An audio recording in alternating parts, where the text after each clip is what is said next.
मजा कर रहे हैं, पैसे उनके पास, फ्री सेक्स है, वो लोग सबसे ज़्यादा दुखी, सबसे ज़्यादा सुसाइड रेट सोचो,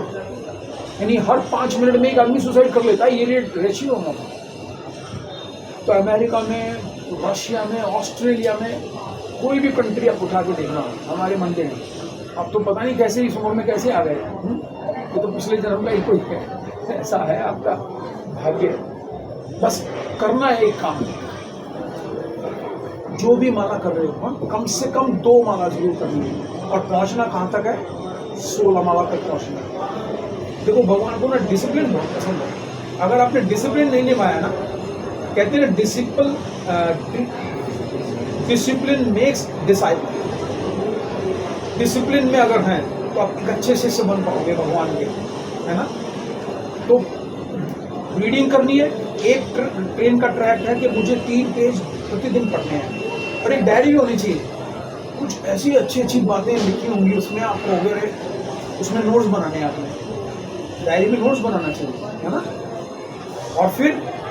3 पेज पढ़ते गए, सप्ताह में जो आपने लिखा उसको रिवाइज करना है, वही पढ़ाई वाला सेम, जैसे पढ़ाई में आप जो पढ़ते हो उस वीकली रिवाइज करते हो ना,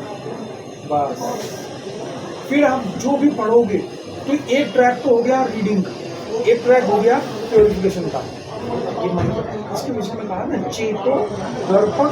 मार्जन, हमारे चित्त पर एक दर्पण लगा हुआ है, उस दर्पण पर ना धूल जमी हुई है वर्षों की,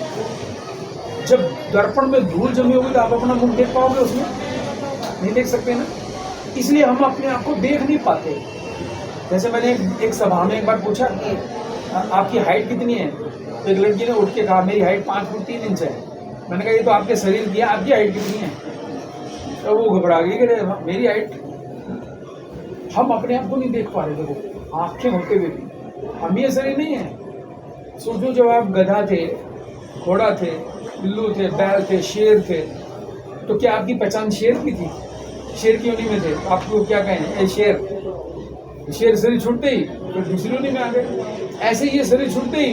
मनुष्य की योनि हट जाएगी, फिर दूसरी योनि आ जाएगी। ऐसे आत्मा कॉमन फैक्टर है, और शरीर इसके ऊपर से बह रहे हैं, है ना, तो शरीर बह रहे हैं, तो कब तक ये चलेगा सब, क्या इसीलिए संसार में भेजा गया कि कमाओ, अच्छी पढ़ाई करके नौकरी पे लग जाओ, शादी करो, फिर बच्चे पालो, फिर उनको नौकरी लगा के उनकी शादी करो, फिर बूढ़े होकर के मर जाओ, फिर एक और जन्म ले लो, फिर एक और जन्म ले करके पढ़ाई की चिंता करो ट्यूशन में, इस बार एग्जाम में बोर्ड में क्या आएगा, कितने मार्क्स आए, इतने आए, फिर एग्जाम, फिर शादी करी, नौकरी पर भी, फिर बच्चे हुए, फिर उनको किया, और फिर मर गए, फिर एक और आ गए, फिर अब चलो भाई फिर से पढ़ाई करो। ये कब तक चलेगा, ये भगवान कह रहे हैं ये तब तक चलेगा जब तक आप नहीं चलोगे। आप मेरे पास आ सकते हो, हमेशा के लिए एंजॉय करो, ना कभी डेथ, ना कभी बूढ़ा, ना कोई बीमारी, ऐसा भी जीवन है।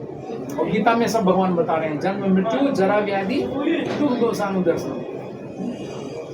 ठीक है। हरे कृष्णा, आगे ठीक है, तो भाई इनको मान ले चलो बस।